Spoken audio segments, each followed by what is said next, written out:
Qué rápido todo.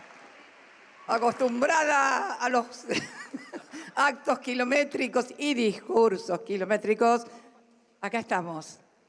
Pueden sentarse, che. Bueno, muy buenas tardes a todos y a todas. La verdad que, si se me permite, ¡oh, Estela, qué suerte que viniste! Lita, Tati. ¿Cómo están, chicas? Porque estas sí que son chicas eternas.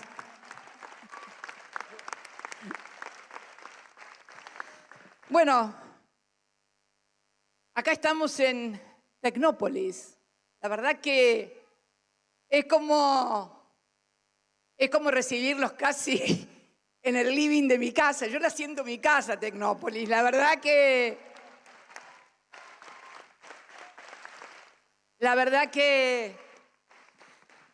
y ustedes saben que Tecnópolis se hizo por decisión de Macri, ¿no?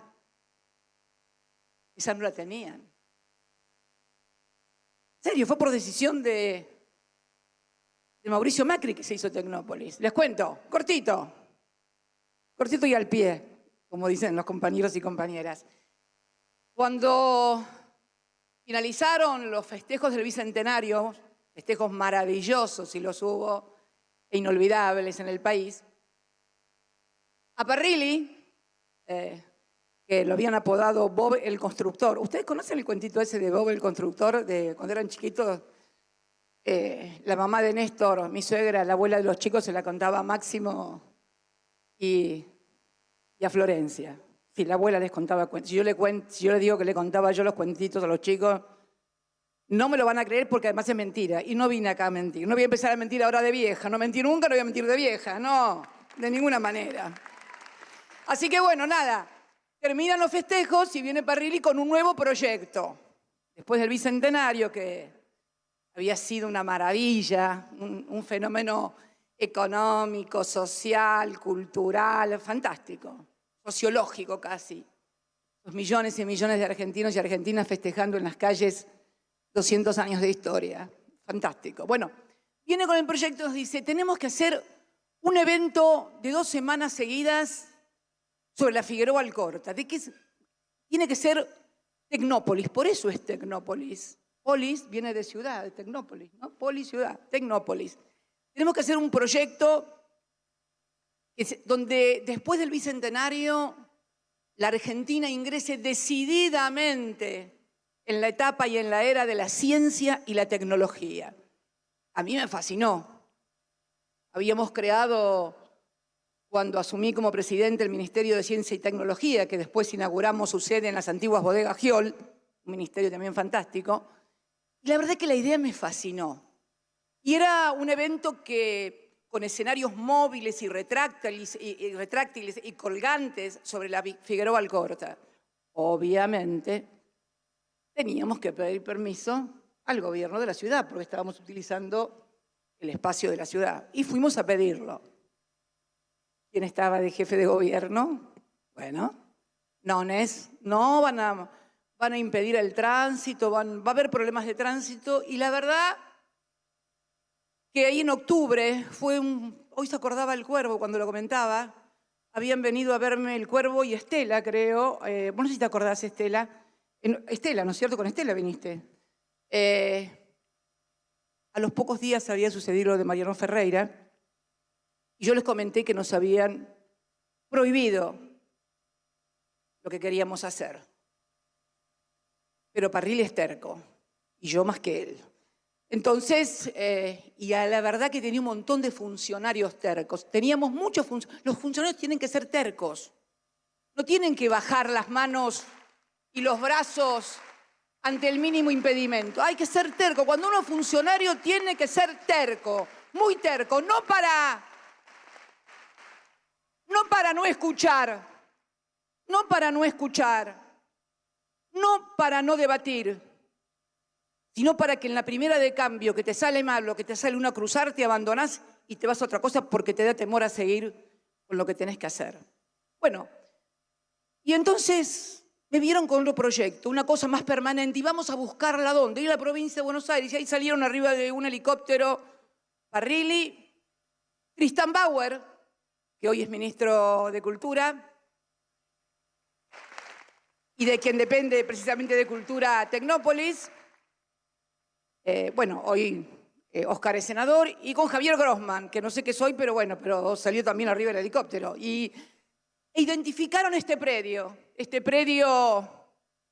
en Villa Martelli, el predio de Villa Martelli, 52 hectáreas. Era piedra, pastizales y abandono total. Y en 8 meses hicimos Tecnópolis. 8 meses hicimos Tecnópolis. Me acuerdo que trabajaron mucho también las cooperativas que tenía Alicia en el Ministerio de Desarrollo Social. Trabajaron mucho acá las cooperativas, desmalezamiento, jardinería, mantenimiento, electricidad, etcétera, etcétera, etcétera. Bien, e inauguramos Tecnópolis. Y hoy venía y cuando veía esto, que es fantástico, acá también presentamos el Cunita, acá en Tecnópolis. Acá también entregué la computadora número 4 o 5 millones, no me acuerdo, de Conectar Igualdad. Y la verdad que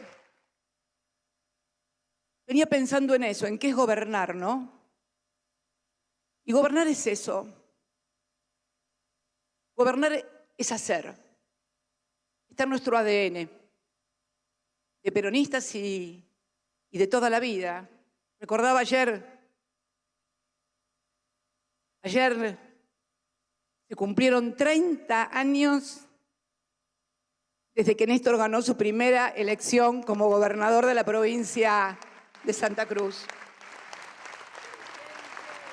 Y bueno, y el ADN de hacer viene del peronismo, viene de lo que pensamos y viene de lo que hicimos toda la vida. Yo me acordaba que cuando en la Intendencia, una de las primeras cosas que hicimos allá por el 88, sí, fue una rotonda, la Ruta 3 en Río Gallegos. Antes terminaba en la entrada del pueblo y tenías que esperar 5 minutos para poder ingresar al pueblo por los semáforos. Hicimos una rotonda por administración proyectada por nosotras.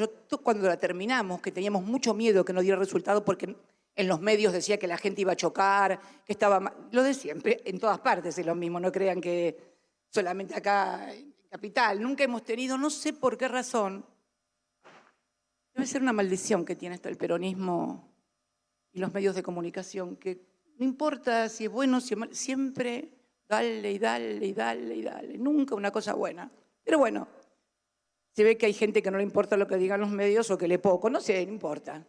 Lo cierto es que me acordaba también cuando todas las noches después de cenar lo llevaba Máximo, que era muy chiquito, en el auto. Teníamos un Peugeot 504 blanco, ¿te acordás? Y lo llevaba todas las noches a mirar a la rotonda y a dar vueltas en la rotonda, porque es el placer de sentir que lo que uno hace trasciende y queda. Y lo van a ver tus hijos y los hijos de tus hijos y tus nietos. Eso es, en definitiva, la vocación política. La de la trascendencia. La de imaginar que estamos construyendo un país diferente, no solo para nosotros, sino para todos y todas.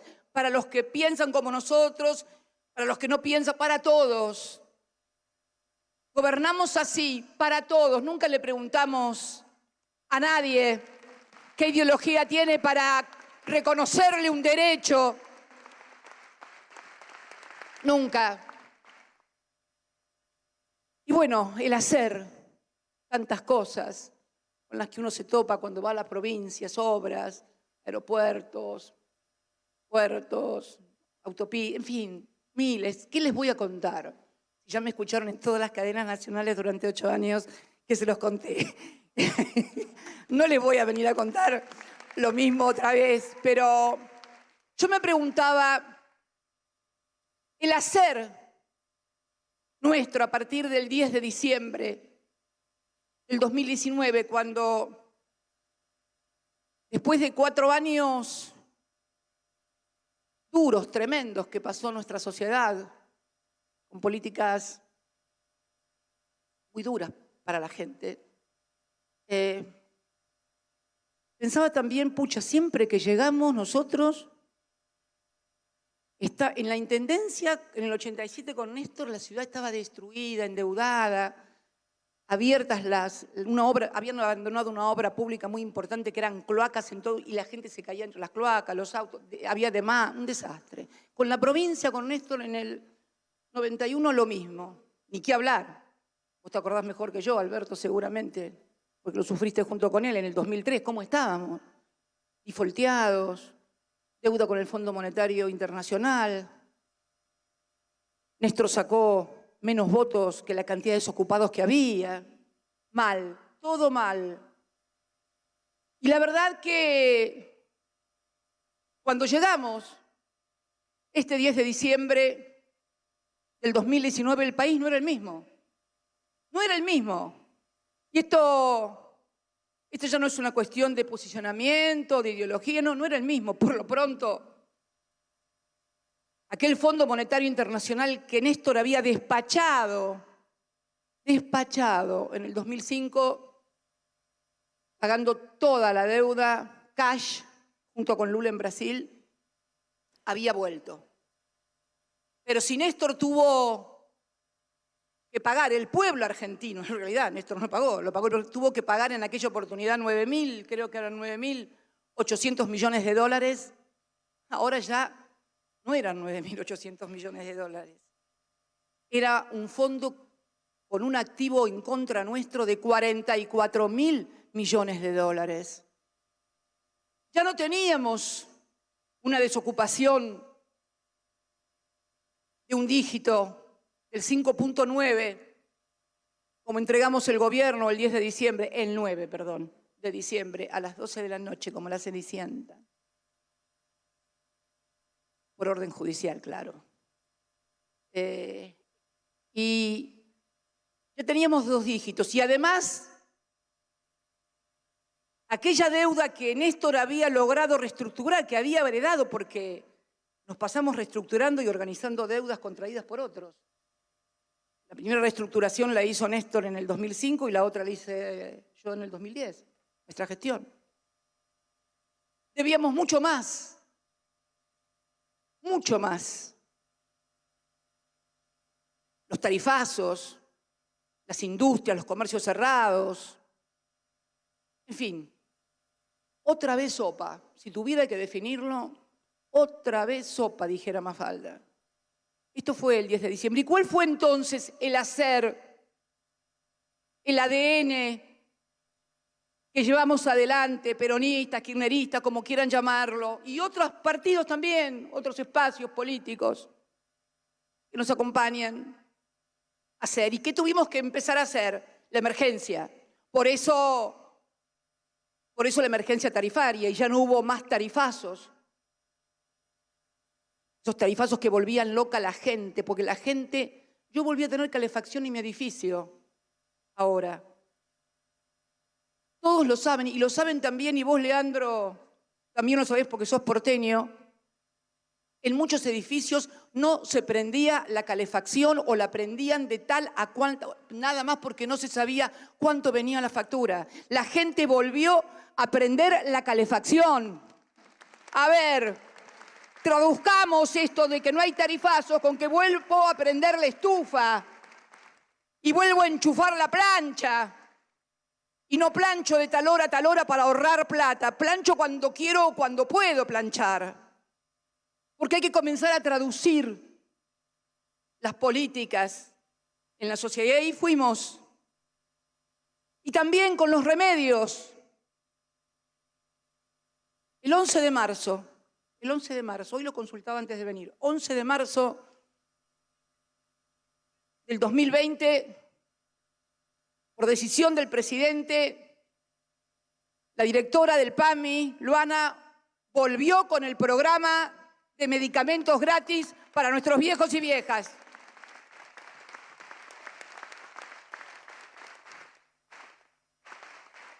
Mientras se reestructuraba la deuda, y cayó, como decís vos, que me gustó esa metáfora que empleaste el otro día, el día 99.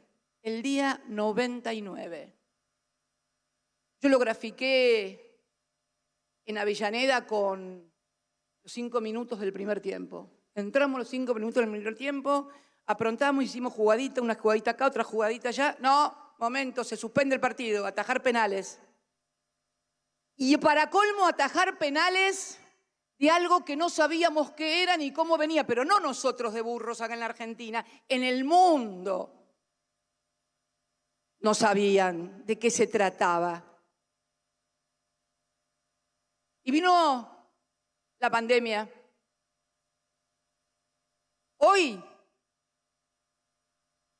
parece un sueño malo y lejano, pero yo quiero retornar a aquel momento. La verdad, estábamos todos estupefactos frente al televisor. En Europa. Los ancianos y las ancianas se morían como moscas en los geriátricos de España, de Francia, de Italia. La gente no tenía respiradores. Empezaron a piratearse. Los estados se pirateaban camisolines o insumos o respiradores en los aeropuertos y no dejaban salir un avión para que quedara en el país y no fuera el país que los había comprado. Esto pasaba, esto lo vimos. Yo lo vi, yo me recuerdo, porque si algo tengo y me sobra es memoria. Y uno miraba esas escenas. Yo debo decir que la escena que más me impresionó, será porque conozco mucho esa ciudad, porque a Néstor le gustaba mucho ir ahí, fue en Nueva York. Cuando vi camiones de refrigeración en las puertas de sanatorios para cargar cadáveres porque no entraban en las morgues. Y me impresionó porque conozco Nueva York. Y sé de su poder adquisitivo y sé de lo... Bueno, no hace falta que le explique a nadie lo que es Nueva York, aunque no la conozcan. Y quiero contarles que sentí mucho miedo. No existían las vacunas, no había nada. La única manera era el distanciamiento, el encerrarse, no verse. Y quiero contarles que sentí miedo porque yo digo, si esto pasa en Nueva York, ¿qué nos va a pasar a nosotros en el conurbano? La verdad que con Axel lo charlábamos diariamente. Porque yo me imaginaba, y quiero contarles lo que pasaba por mi cabeza, yo me imaginaba, no sé, hospitales o en La Matanza, o en Lomas, o en Varela, o en Quilmes. Me imaginaba gente en los pasillos, como veíamos, apilada, que se moría, que no le podían dar el respirador, y me imaginaba, y quiero serles sincera, ¿saben qué pensaba? Que iban a venir con una cámara de televisión a transmitir en vivo y en directo cómo se nos moría la gente porque no le podíamos dar un respirador. Eso pensé que iba a pasar. Los digo sinceramente porque los vi hacer cosas horribles en provincias argentinas, imaginando cosas y demás, y la verdad... Y no era yo la única que pensaba esto, porque para decir, Cristina también, qué imaginativa. No, qué imaginativa Cristina, nada. Minga. Yo me acuerdo que un gobernador de una provincia norteña, que es un alto dirigente de la Unión Cívica Radical, trascendió en los medios de comunicación un videíto que él había grabado, no sé si grabado en una conferencia de prensa o un encuentro con dirigentes de su provincia cuando retornó a su provincia, y él mismo decía, el conurbano va a explotar, va a reventar esto, y no lo decía con maldad, no lo decía con maldad, ni poniéndose contento, ni alegre, no, lo decía porque era en el fondo profundo de nuestras almas, creíamos que eso podía pasar y que iba a pasar. Y entonces, con miedo, con angustias, sin saber de qué se trataba, salimos a la cancha a hacer lo que sabemos, a hacer lo que sabemos, a cuidar a la gente y a construir, porque se hicieron, no sé, 12, 30 hospitales portátiles, impresionantes. ¿Se acuerdan que yo estaba muy impresionada y todos también? ¿Se acuerdan que China en esos días había trascendido una imagen donde construían, claro, los chinos, obviamente, ¿no? Chapó. Un hospital en 7 días, y se acuerdan que había una imagen que habían construido un hospital gigantesco en 7 días, en 10 días. Bueno, nosotros no lo hicimos en tan poco tiempo porque no somos chinos, los trabajadores son chinos, ni el presidente es chino, ni yo soy china, somos todos argentinos, pero se levantaron 30 hospitales portátiles y en la provincia de Buenos Aires, en la provincia de Buenos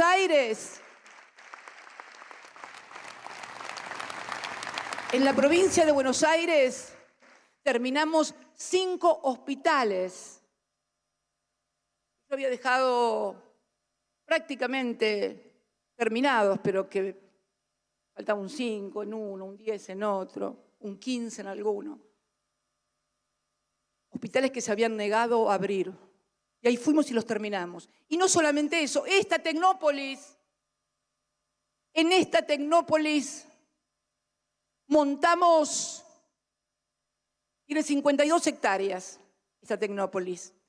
Afectamos 12 hectáreas de esta Tecnópolis para internación y aislamiento de aquellos que estaban infectados con el coronavirus. Pero no solamente camas. Imaginamos una parte de esas 2 hectáreas con lugar para esparcimiento, para juegos con los chicos que se internaban con sus papás o con sus mamás para el aislamiento. O sea, pusimos el país, armamos el país para enfrentar lo que venía. Y claro, con la gente en sus casas, con la única manera que no había vacuna, pero no era que no había vacuna porque no queríamos comprar esto, no existían las vacunas. No se habían descubierto o inventado, no sé cómo se dice científicamente, si las vacunas se inventan o se descubren posiblemente. No había nada, nadie sabía nada, hasta que finalmente, promediando ya al final del año, comenzaron a salir las vacunas. Y ahí fuimos y compramos y fuimos a donde podíamos conseguir. A donde podíamos conseguir.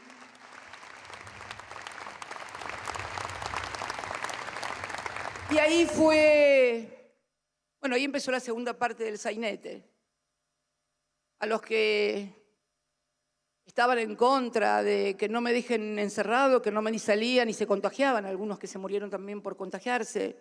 Vino el segundo sainete, la vacuna. La vacuna, no hay que darse la vacuna, no hay que vacunarse. Y bueno, hasta que finalmente empezó a vacunarse la gente y logramos, ¿cuántos millones ya? Estamos cerca de los 60 millones, ¿no?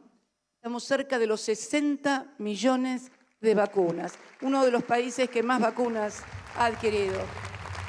Y yo digo, empezaron a vacunarse, pero hay que vacunar en tiempo récord a más de 20 millones de argentinos, que creo que era la población objetivo a vacunar. Hay que vacunarlos. El operativo que se montó aquí, en la provincia de Buenos Aires, como en el resto de las provincias, pero aquí por la magnitud, no solamente de la gente, del volumen de gente, sino por las distancias.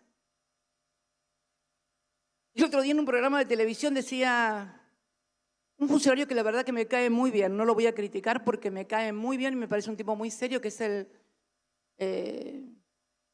ministro de Salud, exactamente, vieron como saben ellos, pues yo lo leo también con ellos, no es que lo digo acá con el micrófono, también se lo digo a ellos.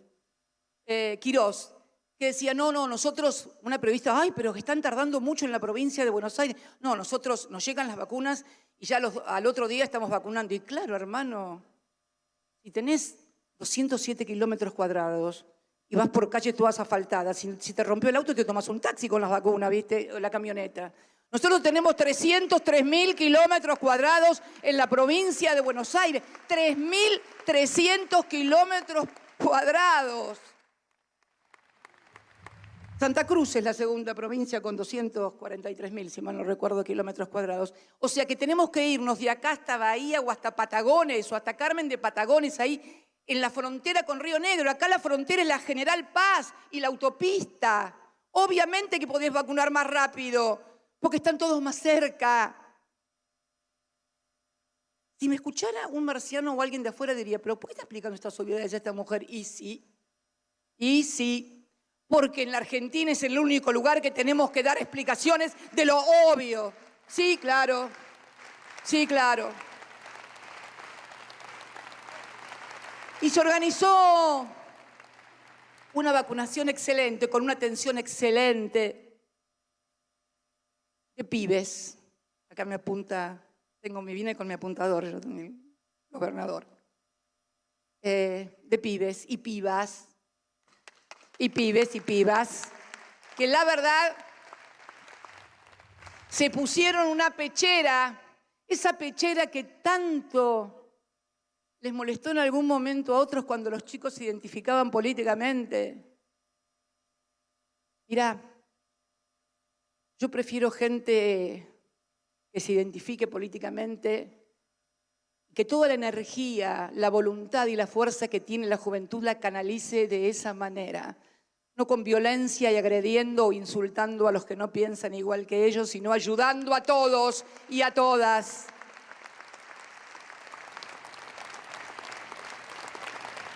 Y hoy estamos con un muy aceptable nivel de vacunados y vacunadas, y también cruzando los dedos, claro, ¿no?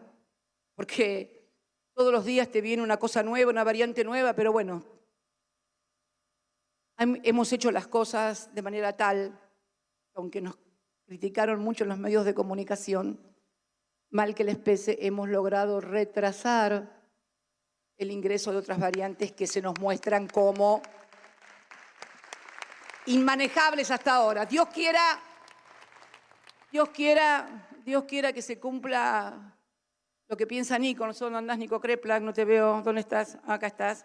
Ojalá se te haga y no tengamos el mismo problema que tuvimos con todo lo otro. Ojalá, Dios quiera. Dios también tiene que ver en estas cosas, no tengo duda. Dios quiera. Y estamos, como decía Alberto, en el día 100.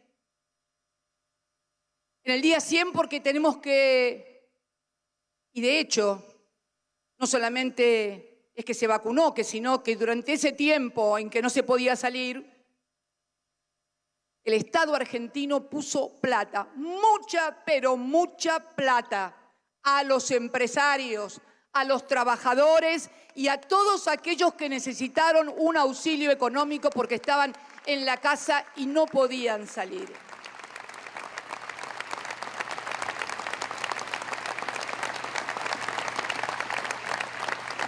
Che, qué calor que es acá. No se tomen en serio esto de la calefacción, que igual esto es muy grande. Pero bueno.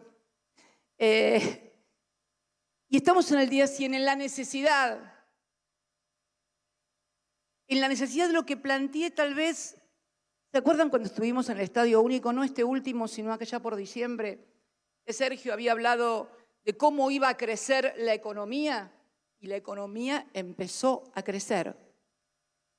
Pero ¿se acuerdan que después de Sergio vine yo y les dije, sí, va a crecer la economía, pero que el crecimiento no lo aprovechen 4 vivos y la gente se quede la ñata contra el vidrio, como ha pasado en otras épocas del país. Y esto es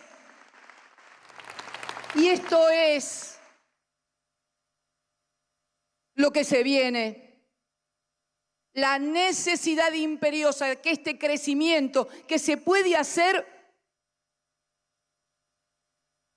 porque impedimos con el ATP el telegrama de despido, esa cosa traumática. Pocas cosas más traumáticas en la vida de un asalariado. El telegrama de despido, de ruptura y lo que cuesta volver a recomponer esa relación entre el asalariado y el capital o el empresario, sea pyme, sea grande, sea chico. Porque se pudo sostener con el ATP, con el IFE, el consumo medianamente. Es imposible sustituir la actividad económica que se despliega cuando la gente hace una vida normal. Pero este aquí que los salarios, me había olvidado también cuando hablé de aquel país del 9 de diciembre del 2015, el país del 2015, el salario era el salario en dólares más alto de Latinoamérica. Le dejamos la Argentina al gobierno que empezó el 10 de diciembre con el salario en dólares más alto de América Latina. Y la devolvieron el 10 de diciembre, 4 años después, con uno de los salarios más bajos de América Latina. En dólares también. Se había empezado a recuperar en los primeros meses de gobierno. Y lo que se recuperó se perdió en pandemia. Y hoy tenemos un retraso salarial importante. Por eso no hay que tenerle miedo a las discusiones paritarias. Al contrario, hay que incentivarlas. Néstor incentivaba las paritarias y los aumentos del salario mínimo vital y móvil por decreto. Y así empezamos a crecer. Y así pasamos de 3 millones de puestos de trabajo a más de 6 millones de puestos de trabajo cuando nos fuimos. Esta es la Argentina que hay que reconstruir. Me gustó mucho, Alberto, lo tuyo de los 2 modelos. Claro que son 2 modelos. No tengo ninguna duda que son 2 modelos de país. 2 modelos de país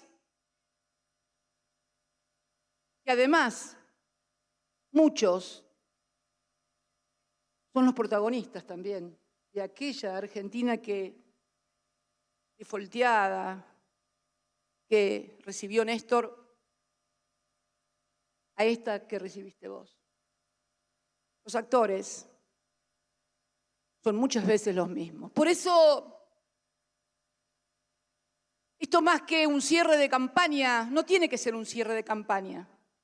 Tiene que ser una apertura de debates en el país. Porque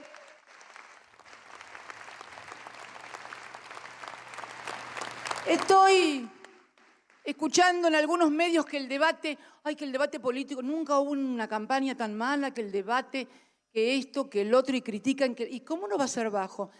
No es un problema de nuestros candidatos que han ido a todos los programas de televisión, en todos los canales, en todos, y aguantando hasta maltratos. El otro día vi cómo te maltrataban, Victoria. No vale la pena. No vale la pena, se me caso, no vale la pena. Una cosa es la discusión y otra cosa es el maltrato. Pero bueno, dicen que no hay debate y entonces terminan criticando a todos los políticos y las políticas porque dicen no hay nivel, no hay mentiras. El debate está achatado por ellos mismos. Porque si ellos ponen en debate las cosas que hay que poner en debate, los de la oposición no pueden ir a ningún canal de televisión a explicar nada. Nada. Nada. Nada. Nada. Anoche, prendo la televisión, Máximo se enoja y Alberto también porque dicen que yo miro TN y La Nación más. Pero bueno, yo los miro. Los miro. Entonces, estaba el expresidente en su canal, en La Nación más. Confieso que lo agarré empezado y entonces Aparentemente le estaban preguntando por manifestaciones de Alberto respecto de cómo lo había ayudado o no sé. La cuestión es que los dos periodistas que estaban enfrente, los dos periodistas, sí, son periodistas. Pero bueno, no voy a adjetivar ni a descalificar a nadie. Le preguntan entonces, porque él decía que no lo dejaron, que yo no lo dejé gobernar, que no lo dejamos gobernar.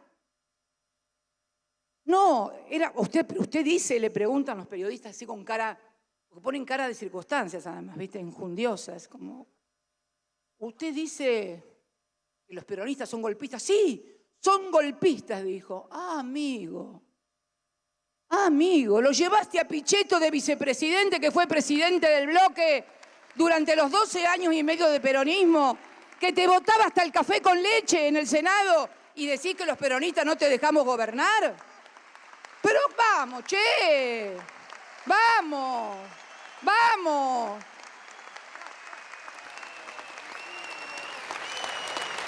Y los periodistas no le preguntan nada, no le repreguntan nada. En el Senado, mi partido votó los allanamientos de mis 3 casas y yo había sido la presidenta del peronismo. ¿De qué me están hablando? ¿De qué me están hablando de que no tenían mayoría? No tenían mayoría institucional, pero tenían mayoría política en ambas cámaras. Rompieron el bloque del peronismo en el 16 y les votaron todo. Les votaron lo de fondos buitres, la reforma previsional. Y no critico a nadie.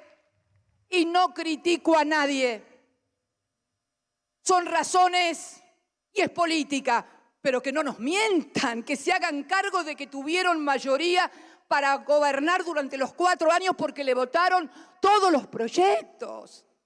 Esto es lo que me subleva, la mentira. Vos podés estar de acuerdo o no estar de acuerdo en una estrategia política, en una postura, pero lo que no podés es mentir. Y sentarte frente al televisor y decir, no me dejaban gobernar. Son unos golpistas. Y los periodistas no decirle nada. Habló de la independencia del Poder Judicial. También otra candidata, la que era gobernadora acá, se le pasó hablando de la independencia del Poder Judicial ayer en la presentación. ¿Independencia del Poder Judicial? ¿En serio me están diciendo? ¿En serio? Mi hija que tenía 12 años cuando llegó a Olivos y que salió con su madre y su padre del piso en Recoleta, en el que hoy vivo, porque yo vivo también en un piso en Recoleta, pero salí de ahí para ir a Olivos y volví de Olivos al mismo lugar. Puedo dar cuenta. Sin embargo, estoy, y mi hija está inhibida, y Máximo también, de bienes que eran nuestros, mucho tiempo antes de ir a Olivos. Y sin embargo, pese a la crisis de vivienda que hay hoy en el país, la exgobernadora pudo conseguir un piso igual que el mío, en plena Recoleta, la zona más cara de Buenos Aires, a mitad de precio y arriba que el vendedor le prestó la plata. Y a nadie le llama la atención ni nadie le pregunta nada. ¡Qué bárbaro! ¡Qué suerte que tienen algunos y algunas! Es más, creo que el otro día estaba viendo un videíto, un periodista le pregunta y contestan, yo siempre viví así. Toma mate con chocolate, yo siempre viví así. Miren, pónganle que yo soy una groncha peronista, una morocha peronista. Pero esto que estoy diciendo, ¿saben por quién me lo enteré? ¿Saben por quién? Por una rubia que no es peronista, no es groncha, y que si esto en lugar de ser república fuera monarquía, no sería menos de duquesa, pero que contó estas cosas. No voy a nombrarla, todos la conocen. Una rubia que no es... Yo digo, con esta suerte para encontrar vivienda, tendrías que pensar seriamente, Alberto, en pedirle la renuncia a Ferraresi y ofrecerle Ni qué hablar del otro candidato, que también nos enteramos que vive en un piso de más de $1 millón y que... Pero no fue eso lo que más me llamó la atención. Lo que más me llamó la atención es que le hicieron un préstamo de $500 millones y lo pudo devolver en 1 año.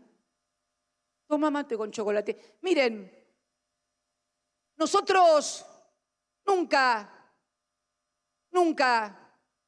denunciamos ni andamos acusando, porque no es manera de hacerla. No entendemos la política de esa manera. Pero cuando sí se utiliza desde la política la denuncia, se judicializa la política y se utiliza el poder judicial para perseguir a los opositores, entonces nos damos cuenta de lo que está pasando en la República Argentina. Nos damos cuenta de lo que está pasando en la República Argentina. Y si no me creen, no sé si vino el gobernador de Formosa, ¿no está acá el gobernador de Formosa? ¿Dónde está Gildo? ¿Dónde está? Hola Gildo, no te había visto. Mira, ustedes se imaginan, y lo veo a Camau también, Camau andaba por ahí, Camau de este lado, Correntino, va la República Corrientes, vamos todavía, mi querida Corrientes. En plena campaña electoral, un diputado opositor del Frente de Todos fue baleado en un acto. Imaginen si esto hubiera sucedido en Formosa. Piensen un minuto, saben de qué estoy hablando, ¿no? Si esto hubiera sucedido en Formosa, si un diputado de la oposición hubiera sido baleado en Formosa, teníamos una caravana, en tráilers, cámaras de televisión para transmitir en vivo y en directo. Y todo es así, y nadie pregunta nada, y nadie... Va un candidato de los nuestros, lo fusilan, lo maltratan, le preguntan, a los de ellos no le preguntan nada de nada. Ayer la candidata, la que estás a disputar vos, Leandro, estaba rodeada ahí de gente y decía, no, porque nosotros no vamos a tener a nadie que esté 5 periodos, ¿no? Y hablaba de los intendentes que no van a poder ser reelectos, como si la reelección de los intendentes no fuera... Pero lo más grave de todo no era eso, porque a lo mejor puede ser que ella sincera y honestamente piense que está muy mal estar con gente que hace eso. Pero resulta que hoy, en el acto de Santilli, está el intendente del Principado de San Isidro, ¿no? El intendente del Principado de San Isidro, y digo Principado porque ya no es que es reelecto, es que lo heredó. ¿Sabías, Leandro, que en el 23 se van a cumplir 40 años de la misma familia y el mismo apellido? Y no me parece mal porque la gente, ojo, no estoy criticándolo, ojo, tuve muy buena relación cuando fui presidente y cuando Néstor lo era, muy respetuoso. No ese es el problema. El problema es que no puedo tener un doble discurso y decir una cosa en un lado y otra cosa en el otro. De esto se trata también, de engrandecer el debate. Y que no podemos seguir permitiendo que se mienta tan alevosamente y se tergiverse la verdad de esa manera. Entonces, creo que en esta etapa que se avecina y en la que hay que discutir cuáles son los modelos del país, cada uno tiene que hacerse cargo de la parte que le corresponde en esta historia de este país que hoy tenemos los argentinos.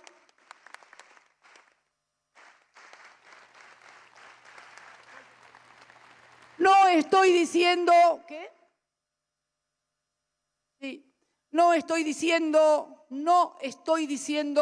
nada que ya no haya dicho. Si alguien recuerda mi intervención en Escobar cuando presentamos las listas, hablé de estas cosas, de que cada uno se haga cargo. No puede ser posible. Si el debate se ha caído en la República Argentina, es una responsabilidad de los que lo llevar adelante y deben desmontarse esta estrategia de que todo aparezca chato para que terminemos hablando de cualquier imbecilidad.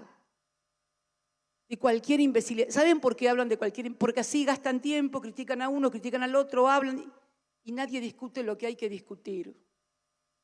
Es cómo vamos a hacer. Y discúlpenme que soy monotemática, como para pagarle al fondo, porque esto se ve como una cosa muy lejana, lo del fondo, pero yo quiero que todos sepan que cada dólar que tengamos que pagarle al fondo va a ser $1 menos para pagar importaciones, para que las pymes produzcan, porque ¿saben qué? Nuestras fábricas, nuestros empresarios necesitan dólares para comprar insumos. Por eso, Alberto, no tenemos que permitir que Dow Chemical en San Lorenzo, provincia de Santa Fe, cierre esa fábrica tan importante que produce insumos plásticos difundidos para toda la industria. Es una firma muy importante. Es cierto que han decidido relocalizar, una decisión global, pero bueno, y quieren de esa manera tener después que vendernos los fenoles para los polímeros desde Brasil para importar. No, esto es quitarle autonomía a nuestro proceso industrial y drenaje de divisas que necesitamos para seguir produciendo en estas cosas. Y estas son las cosas que tenemos que explicarle a la gente, porque para que la gente entienda, no solamente tienen que hablar los candidatos, tienen que hablar todos los que tienen responsabilidades institucionales y que conducen el país en las distintas áreas para que sepamos y para que los argentinos y las argentinas sepan de qué se trata. Si no, miren, me pasó por ver La Nación, más de vuelta, estaban discutiendo el tema de la carne. Y entonces decían, no, porque es una mala medida del gobierno, porque en realidad no se entiende, decía una. ¿Por qué? Porque son vacas de conserva. Entonces dicen que en realidad las vacas que se iban para afuera eran todas vacas conservas. Son las vacas viejas. Ahora vamos a echar un nombre para que ustedes lo entiendan. Vacas viejas. Así, mira vos. Así que todas las vacas que se iban en la exportación eran vacas viejas. Bueno, mirá. Entonces me parece que en el campo tenemos un geriátrico en lugar de producción vacuna, porque China, que es el gran jugador que está jugando ahora, se lleva el 75% de lo que produce la exportación, el 75% de lo que se exportaba en carne hasta que Alberto tomó la medida, iba a China. Que es nada menos, escuchen la cifra que les voy a dar, nada más ni nada menos que el 22,5% de la producción nacional vacuna. Por eso aumentaba todas las semanas la carne. La carne aumentaba porque, claro, el dólar es mucho más. Y los argentinos no podemos pagar en dólares. Los pudimos pagar allá en diciembre del 2015, estaba $8. $8 estaba el precio, lo teníamos, el kilo de carne, kilo de asado. Pero claro, el dólar estaba a 9,70 y los salarios estaban a $588. Este es el problema y esta es la economía y esto es lo que tenemos que explicarle a los argentinos. Y entonces cuando escucho, no, pero estamos perdiendo plata. Sí, es cierto, porque la Argentina podía tener los ingresos, pero lo que tenemos que explicarle a la gente entonces es que no van a poder comer carne porque la tenemos que exportar y no tienen la plata los argentinos para poder, pero no de disfrazarla y decir que es una medida equivocada o de enojo con el campo, con nadie. Obvio que si yo tengo vacas quiero poder venderlas al precio dólar. Y es obvio que tal vez gane menos. El problema es, ¿qué hacemos? ¿Te dejamos que vos ganes lo que quieras y que nadie coma carne? Pero esto es lo que tenemos que discutir y no tiene que enojarse nadie, pero no hay que disfrazar la discusión. Si queremos la guita en las arcas, tenemos que decirle que no van a poder comer carne hasta que no les aumenten los sueldos a como los tenían en el 2015. No hay que mentirle más a la gente. No hay que mentirle más a la gente. ¡Qué vaca vieja! Pero si se detectó el otro día un contrabando que le habían puesto en lugar de asado, le habían puesto, ¿cómo era? Punta de hueso lumbar. Escuchen esto,